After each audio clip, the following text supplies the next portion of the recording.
Okay, welcome to Into the Channel, a podcast primarily about women's football. I am your host, Dino DeCespedes, and as always, I am joined by my co-host, Mr. Grant Engel. What's up, man?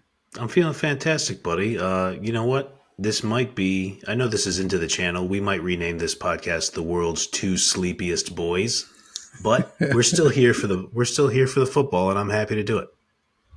You know what helps with sleepiness all the time, pretty much? What's that? Beer. You know Frosty, ice cold, in a can-y. Of course. We're still talking about football, too. Cheers to you. What could be better than that? I feel the adrenaline starting to really curdle here. I think things are happening. All right, let's get into it. I kind of put this exercise forward. I thought we could have some fun with it. 6 weeks into the NWSL season, 6 storylines. First storyline, we've got to hit it. You didn't get to your 3 storylines. You only got 2 storylines. So it's actually going to be 6 weeks, 5 storylines. But we appreciate you. We appreciate you. Anything to say about that? Yes, that we were supposed to do 3 each, and I want to say I kind of did 3 each, but that was because I fell down the Alexander Strauss rabbit hole. You will understand later how that topic merged into another topic. But I mean, once we start talking about Alexander Strauss, I cannot express how much that is my guy, and I think obviously our guy. Our guy, 100%. A lot of meat on them Alexander Strauss bones to cover on this episode. We'll definitely get into it. Like I said, 5 storylines. Mr. Grant Engel, where do you want to get started? I think we're going to get started in an odd place considering our preseason draft and our preseason big boards. But let me just throw the alley-oop to you because this is unexpected. I think we should start with the San Diego Wave. No disagreement there. I think San Diego's been pretty much the shock of the season for me. But then when you look at it, they've had so much turnover. I think that the stat that really kind of blew me away when looking at it, of the 12 players that have logged the most minutes on San Diego, only 4 Americans. Right. And you can see like Jonas Eidevall coming over from Arsenal and Savannah McCaskill, one of the 4 Americans, as you mentioned, doesn't play a very kind of American style. She's like, connecting a lot of stuff in the midfield and, like a lot of like really good vision and really courageous like, in terms of like where she wants to kind of move the ball.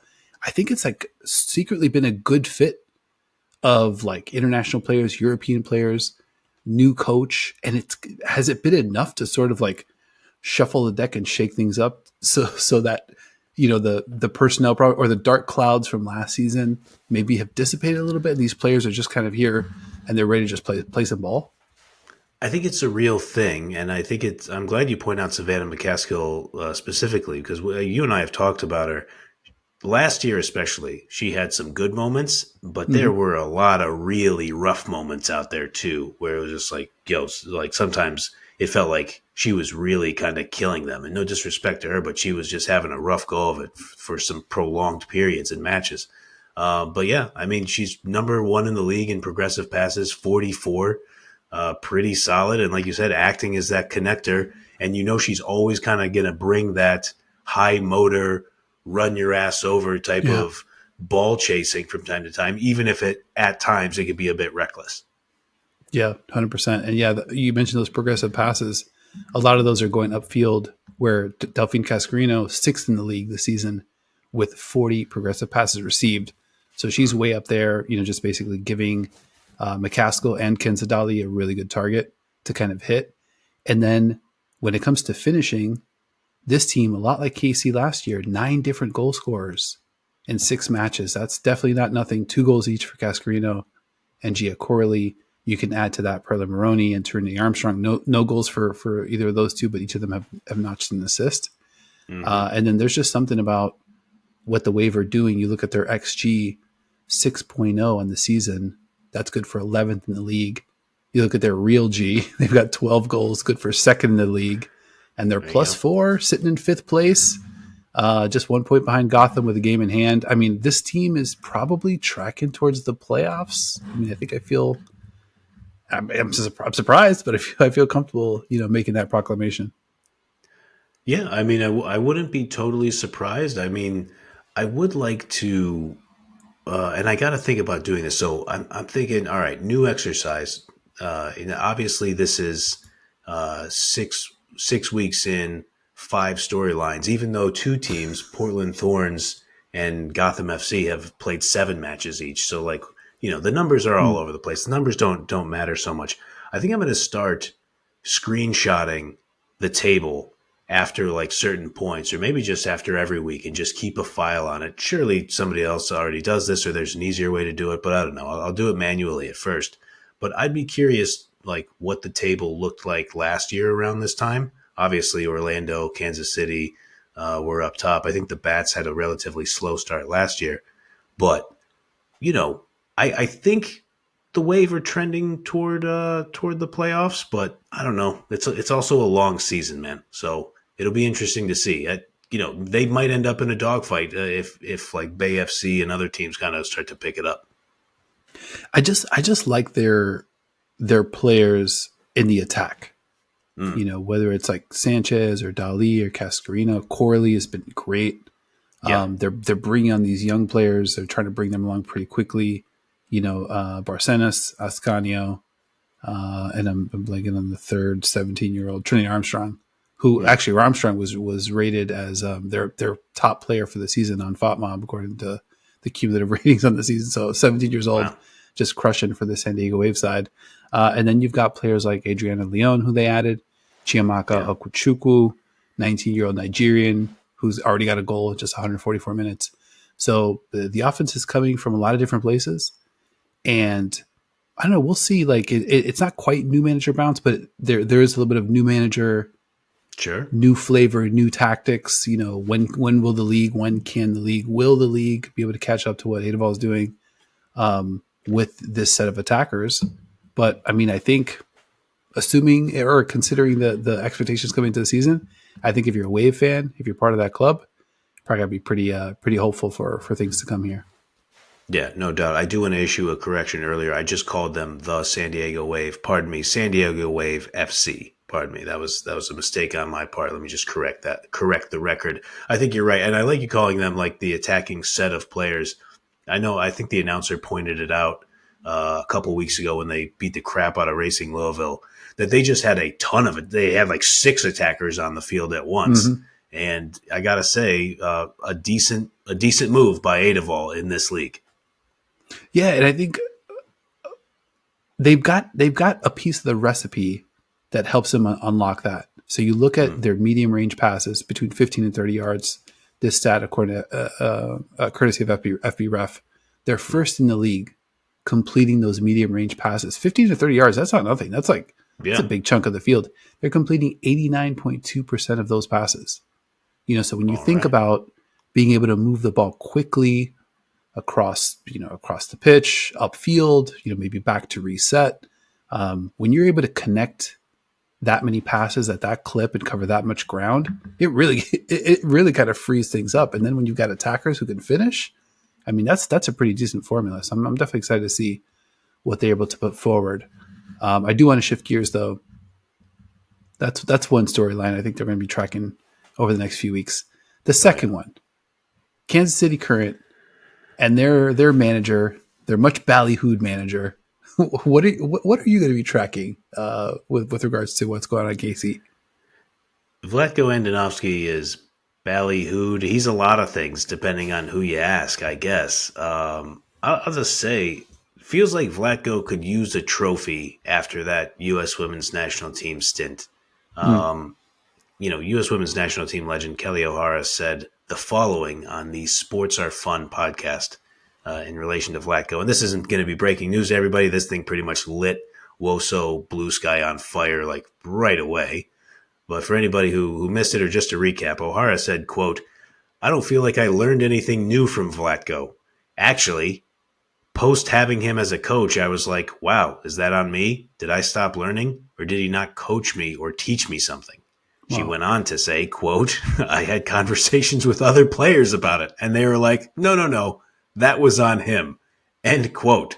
Yeah, I tell you, I mean, like Carmelo Anthony talking about George Carl, I'm trying to think of like some other real Dwight well, Howard, Stan Van.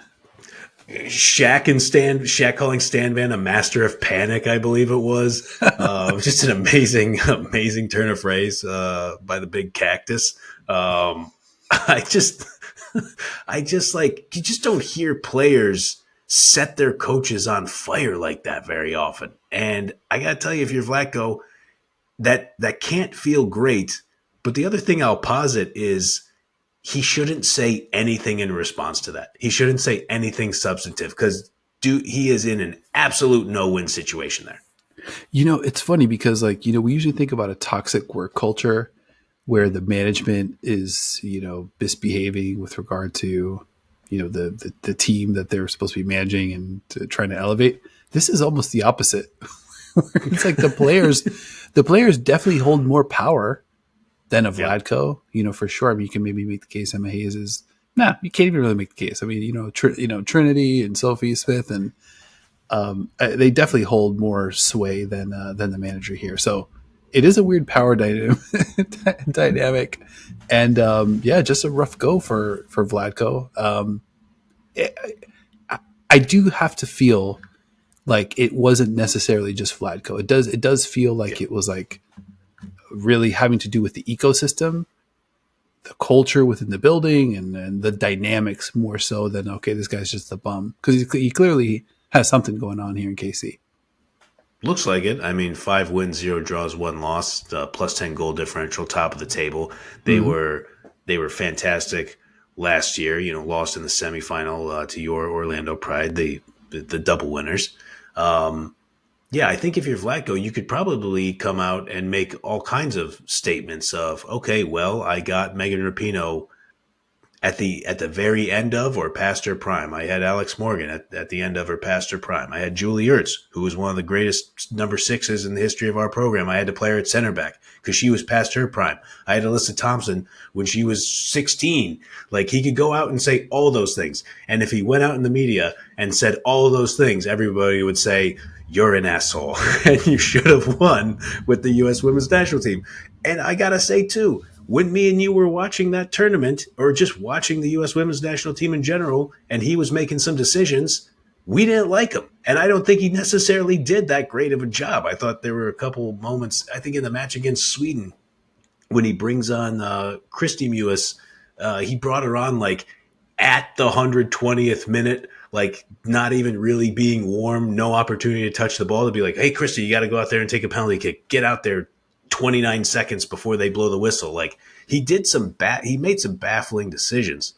So I don't think his tenure went great. I just think he's in a rough spot. And to my earlier point, if the dude wins a trophy in the NWSL with this Kansas City Current team, I think he can then take a deep breath and be like, okay, everybody, like, I'm not a total loser here. Yeah, I mean, I don't know. Like, the, it, it's tough to look at that USA performance in the World Cup and be like, okay, well, clearly Vlatko is the problem. And I think we're rehashing a ton of old ground, but like, I think they Yeah. scored like 2 goals in that whole over that 4 game set or It, something, or maybe something I like that. think they had I think they It had was two against 3-4. Vietnam, Yeah. and then maybe one against the Netherlands, and then they didn't score against Sweden. It was like they didn't score very much, Yeah. and they didn't play that great. And the reality is, they would have gotten smashed by Spain. They would have gotten smashed by Spain, like Destroyed. flat out. Like, I would think that would have been easy. Probably would have lost to England. Colombia, who Yeah. knows, they lose to Sweden. Who then goes on to lose, I think, immediately one round later. Yep. Japan, I think, would have been a tough go. So I think they were definitely not winning that tournament. Kelly O'Hara, probably a player that wasn't going to contribute to that team, and I think it is well past the end of the road there. It had to be a transition year.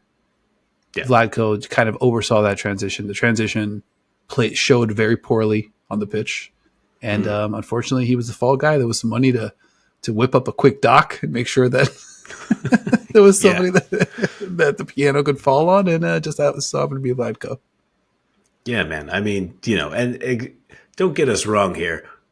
it's a tough business. Sports is a cutthroat business. We're not crying any tears for Vlatko. I'm sure he was compensated fairly for his position, especially in women's sports where, men tend to make all the money anyway. So, we can obviously have our gripes about that, rightfully so. But I'm sure Vlatko got paid a fair wage, and I think he'll be just fine. And he seems happy. I think all the reporting is that he loves Kansas City. I know he has a history there. So it's one thing that I'm tracking is that they fall short last year. Orlando Pride has a historic season.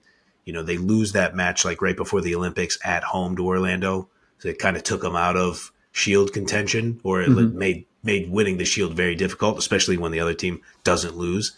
And then obviously they get knocked out of the playoffs. So I just think, and again, I don't even want to sound like a jerk here. I'm not even like particularly rooting for like some kind of grand Vlatko comeback. I just think the dude could really, really use a trophy, and I'm interested to watch how it plays out. Yeah, I'm kind of rooting for it. And speaking of going undefeated, and just sort of like the machinations of the leagues and the standings, pretty wild. 6 weeks into the season already, there's 0 undefeated sides, considering that the Orlando raised the shield last year as an undefeated side. KC was undefeated pretty deep into the season as well, and pretty much 6 weeks in, everybody's already sporting an L as part of their record. So definitely speaks to the parity. I don't know. Do you feel like this season's taking a little bit of a different shape than last season? I think so, which brings us to the other storyline that I had started to develop here. That just week to week, I don't know what's going to happen, and I don't believe anybody else who says they do know what's going to happen. So this Kansas City current team that we were talking about, they were smashing teams to open the season. They look like a juggernaut. And then, everything looks like it's all good versus North Carolina Courage. North Carolina Courage, who was struggling to start the season. Kansas City's up 2-1. Easy peasy. We're going to close this baby out. Nope. 2 goals in 3 minutes to lose to the North Carolina Courage. No, I would say surprising, not mind-blowing, but 2 goals in the final, at the death. Not great. Then you look at Washington Spirit. So they have this great performance. They hand Orlando Pride their first home loss since August 25th of 2023. So naturally, I look at Washington Spirit, Geraldes. You got the great roster there. Obviously, Rodman's dealing with the back injury. But I'm just like, okay, the Geraldes magic is here. It doesn't matter what the injuries are. They still have great depth. They're going to work it out. Naturally, they turn around. They get smacked by Gotham FC 3-0. Now, how shocking is that? I don't know. Gotham is good, but the Spirit shouldn't lose like that. I just think we're in a cool place in the league, and I don't want to conflate the most competitive league for being the best league or having like all the best teams or anything like that. But an interesting part of this league is that I just don't think you can count on any result going into any match. Definitely cannot. You can't even count on a result within a given match. You could think about Angel City ahead or KC ahead, like as you mentioned against the Courage. There's just too much talent on the other side. Like it just seems like the momentum, swings a little bit more wildly here, and there's just belief. You got to imagine if you're when the Levante's in Liga F and you got to go to Barcelona, it's gonna be tough. They just lost last week to Madrid. What's going to happen to us this week? There's just none of that in NWSL. It's like, okay, we could beat this team. We know what we got to do. There's 3-4 things that are top of our priority list. Let's get them done. To every player in this league, to every team in this league's credit, you never do know. I totally agree. I mean, definitely up in the air with regard to these results. And I think standings wise, I think we're going to see a lot of surprises down the road as well. For sure. Let me just say, Levante, amazing example for you to give, especially because they beat Barcelona 2-1 back on February 1st. But your point stands. You go into all these matches and against Barcelona or teams in the Premier League in France, you're going to get smacked by Lyon. in Liga, if you know you're going to get smacked by Barcelona. I want to give two more examples here. Speaking of those bats in New Jersey that we were talking about, so in a midweek match, they get absolutely smoked by Portland Thorns, and then they go on and crush the Washington Spirit. And it's just like from between two matches, it's hard to draw like sweeping conclusions. It's like we have to like take these a game at a time. And when you think about those same Portland Thorns, they have scored 7 goals in their last 2 matches. In their previous 5 matches, the first 5 matches of the season, they scored 3 goals.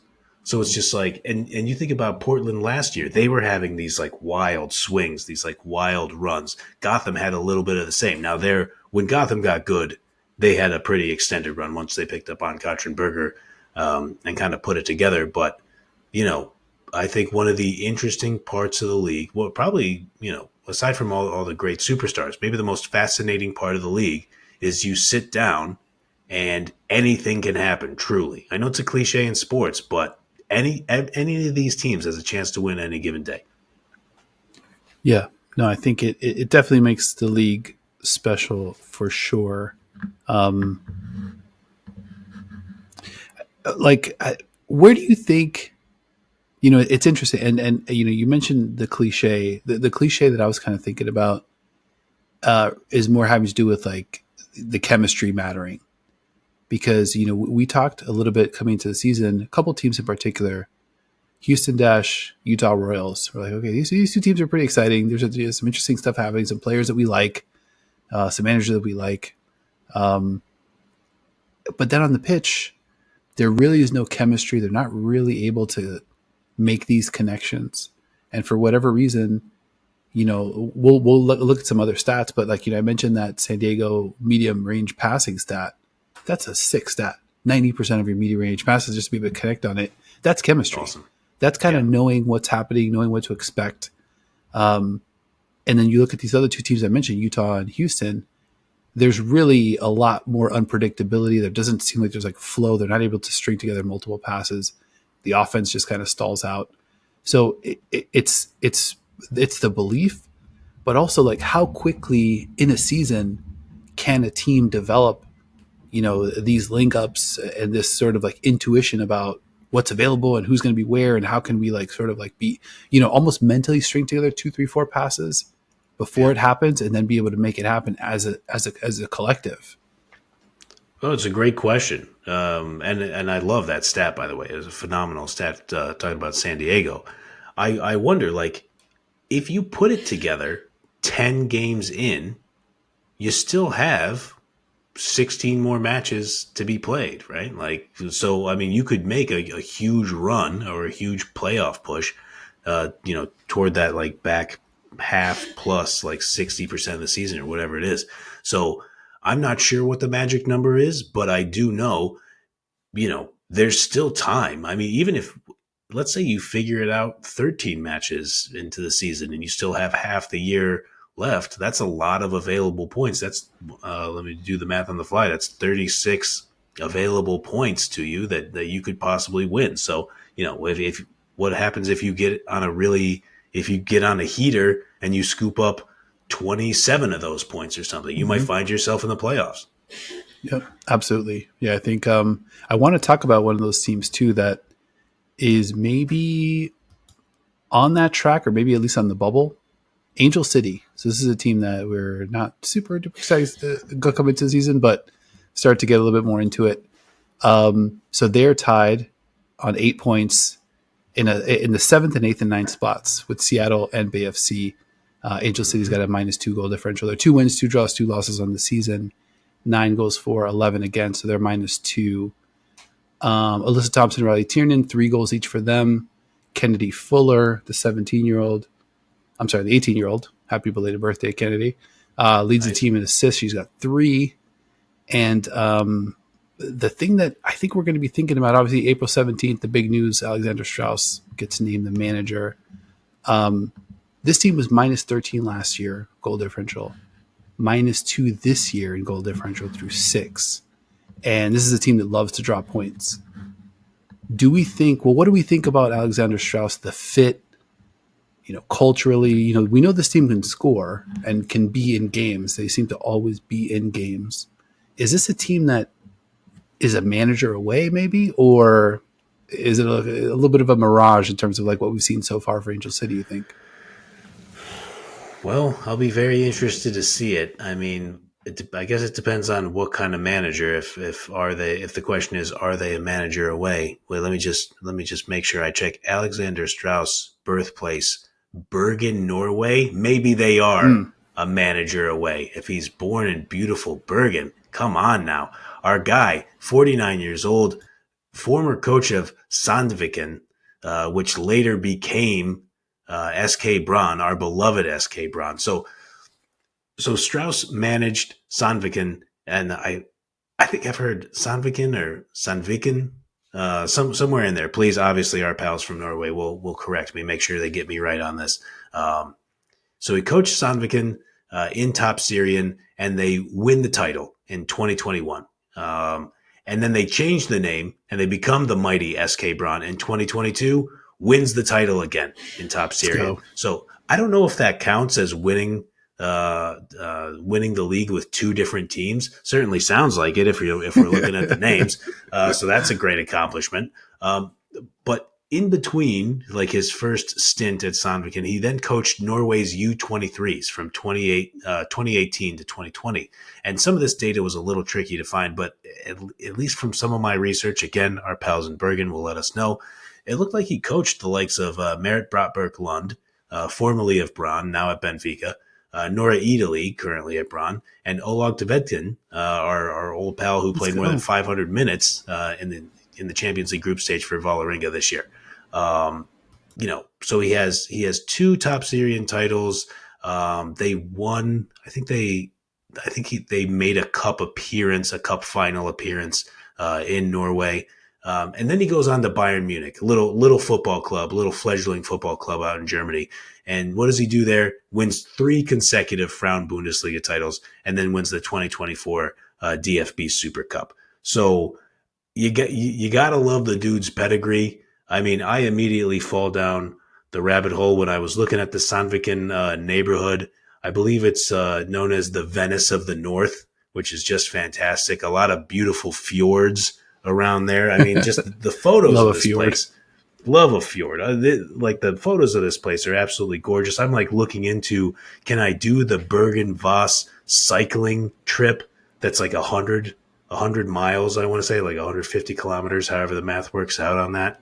Where you're just like going through the countryside in Norway. It just looks absolutely gorgeous. I digress. But of course, I mean, if this dude certified Braun Battalion, unless somebody corrects me, unless our pals correct us and he said, forget about Bergen when he left, I doubt that's true. I mean, this Alexander Strauss, absolutely 100% certified, our guy. I think he's going to do pretty well in LA. I think I just liked what he did at Bayern, Yeah. and even growth at Bayern. Even a team at the top of the kind of the mountaintop. Well, I guess Wolfsburg is one of the heavy hitters with a big history. Eintracht Yeah. Frankfurt as well in the Yeah. Frauen Bundesliga, and Bayern made up a ton of ground in Frauen Bundesliga this year, and now they're sitting way clear. They're in first. They're 8 points clear of Wolfsburg, There 9 you of go. Frankfurt. They've got another title in Frauen Bundesliga pretty much sewn up, and a really good Champions League showing as well. Obviously we talked about them getting knocked out of the group stage last year. They make the knockout stage this year. Pretty decent showing. Had some injuries to kind of deal with. A Yeah. team probably on the way up. But yeah, now Alexander Strauss off to LA. And I think there is a chance that he is able to kind of like corral this Angel City side, clean up just a few small things, get a little bit more responsible, maybe a little bit more consistency in the lineup and the shape and the attack start to develop, a little bit more of an identity, slightly more responsible play. And I think, like I said, this team could be tracking toward that. That's a playoff team to me. I don't think it's outside the realm of possibility at all, and I think it's important to point out. And shout out to our guy Michael Cockane, great friend of the pod, Let's longtime go. friend of the pod at this point. Just a guy who absolutely knows ball. for pointing out to us that you bring in Strauss. I don't know. Los Angeles, California sounds like a pretty good free agent destination. Mm-hmm. And with his European ties and his ties to Bayern Munich specifically, like he might be able to have some pull. And, Norway produces some pretty great players too. Would you be interested in living in Los Angeles? I think some players might. Yeah, you can imagine. You got to think Alea Schuler or Jovana Damjanovic would look pretty good in that Angel City kit. A little bit of muscle up front, or maybe a Glottis Vegas Dotier in the back. Just some muscle in the back. I don't know. There's a lot of muscle over in that Bayern. Maybe we can That's how they play over here. Yeah, ideally tear free. We'll talk about that one later. So yeah, Angel City, where we'll be watching them. The fifth storyline that I want to hit: Racing Louisville. I've got here in my notes. Like, seriously, what the fuck? This team is so weird. They fell in our preseason draft. Then I think I'm not sure if you grabbed it or I grabbed them, but there was some lament about how deeply they fell. And it's almost like this season has mirrored that rise and fall of our preseason draft board. So they're second best in the league with regard to XG differential. They're plus 3.7. Which is, it doesn't sound like much, but it's roughly 0.6 XG per match. They're out XGing their opponent. They're getting better chances like pretty much every match. And then if you look even closer, they've out XG'd every single opponent in all 6 matches this season. They've had more XG in all 6 matches. Real G, on the other hand, not so good. Minus 6. 6-4, 12 against. Orlando had 6 goals in their opener. Louisville had 6 goals in 6 matches. A little rough, 5 points in those 6 matches. They're currently sitting in 12th, and they had a pretty favorable schedule thus far. They played Chicago, they played the Thorns, they played Bay FC, they played the Wave. I'm not sure, man. Like, what do we make of this conundrum in Louisville? Well, it's interesting, when you talk about Angel City or other teams and like how chemistry is going to play into things. It just, I don't know, like, and I'm not going to act like I'm an expert on Racing Louisville. Like I've been able to catch a couple matches. They haven't been super high on my radar. So it's just like a couple matches and then a lot of highlights. I don't know if they have those connectors in the midfield right now. Like, I like Savannah DeMello. Adi Borges, like, is the connecting piece. Is that a huge part of her game? Like, Emma Sears, you like what she can do on the wing. You like what Taylor Flint can do, in the air. But it just seems like there are a few things missing in terms of, like, can we get the ball to our playmakers when we need it? And I just think that's probably what's hurting him right now. Let me just give you some more props on another great stat. That XG stat is insane, considering they have multiple 2-0 losses and that 4-1 drubbing that they took by San Diego. Just like, I don't know what if you get a trophy for XG, but they would deserve one. Yeah, I mean, according to FB Ref, they were at 1.4. The Waiver at 0.7, even though they scored 4. Just more evidence that Real G is it's a difference maker in this league for sure. A little quick zoom into the Louisville stats. Second in the league in shots this year, 84. But with regard to how many of those shots are on target, second to last, 27.4% of their shots are on target. So they're getting looks or they're taking cracks at it, but not from great spaces. 3 goals from Emma Sears. Fisher, Borges, and DeMello have 1 each. Borges probably facing maybe a lengthy fine for that post-match red card, that little tiff with the official. Taylor Flint, Janine Becky, each with 1 assist, but they're not getting assists either. I think they've only got 4 assists on those 6 goals. Still waiting on Sarah Weber to contribute to a goal. Uchenna Kanu as well. 28 minutes for Kanu this season, so hopefully they can kind of get her up and running. And then the last stat that I think it's a tough one.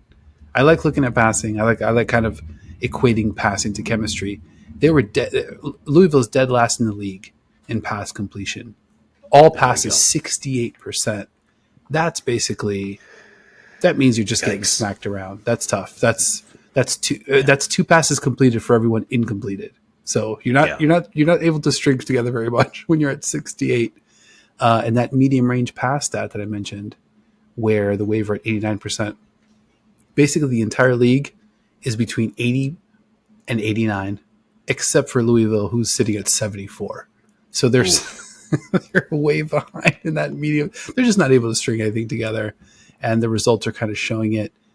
But weirdly, I'm not able to cross this team off the list just yet. I still kind of feel like, there's enough there to kind of hope for it. You mentioned at the top of the segment, you're not really a Racing Louisville expert. I'm not sure there is a Racing Louisville expert. This team is such such a mishmash that I think wide range of outcomes for this season. But I don't know. Am I crazy to think that this team could string something together?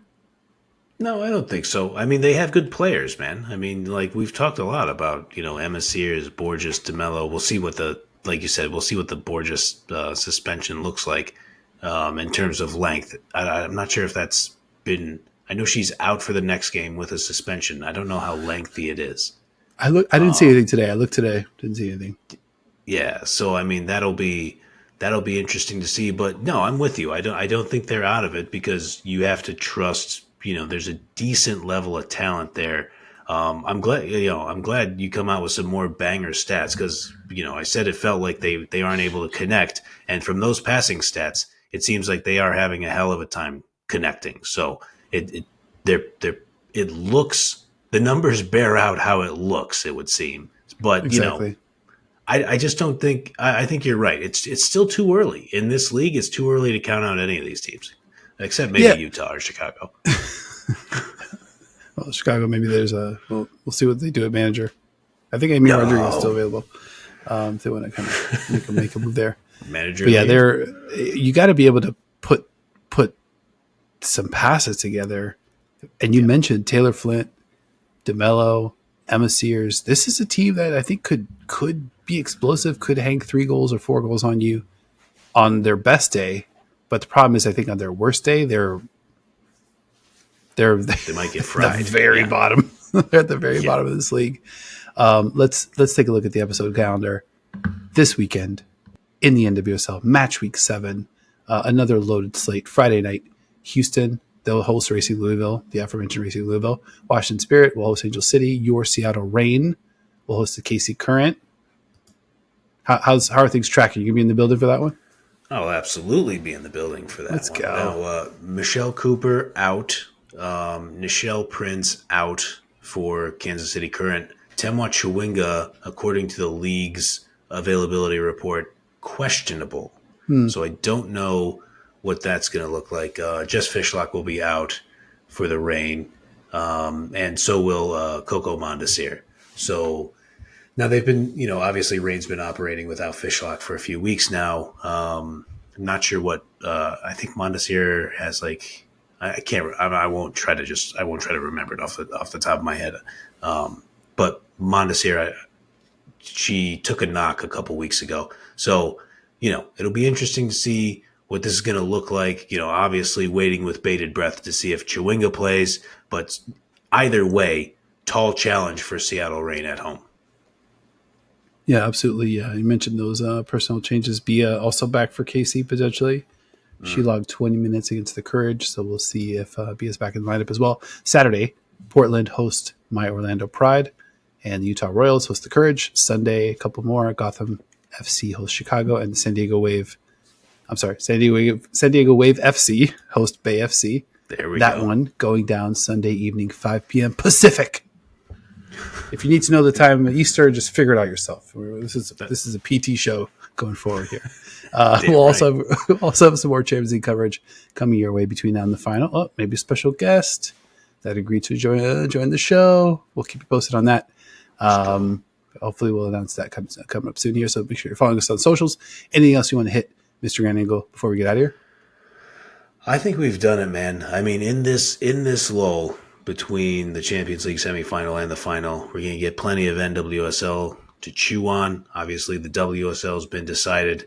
But yeah, we got a pretty good league over here, like we've been talking about. let us know, please. What teams did we miss? What was an egregious oversight? Who are you most interested in watching as this season progresses? And I'm sure we'll be talking about them soon. Yep, 100%. Yeah, and you mentioned that you'll be in the building for Seattle KC. I put my official credential application in with BFC, so I'm putting them on notice on the pod. Let's go. If anybody hears this, right. see if you can shuffle my paperwork through the old tunnel for me. All right, man. This has been another episode of It's Channel. Thank you for hanging out with us. If you enjoyed the show or love it as much as your boys do, make sure you're kicking it with us each and every single week. Like if you liked, subscribe, follow YouTube, Spotify, Apple Podcasts, wherever you like to watch or listen. Leave us a review over your favorite podcast app. We want to hear from you. We love hearing from you. Links to all of our socials, except one, in the show notes of this episode. And a big thank you to my co-host as well, Mr. Grand Angle, for 2 storylines, 3 storylines. He brings all the storylines. All the storylines that he does bring are always top notch. I appreciate you, bro. Likewise, buddy. Really strong showing with the stats today. I would be remiss if I did not mention this. To all my Union siblings out there, happy May Day. Happy May Day to everybody out there who's in the fight for the working class. I appreciate you all, and thank you all for watching and rocking with us, and we will see you all next time.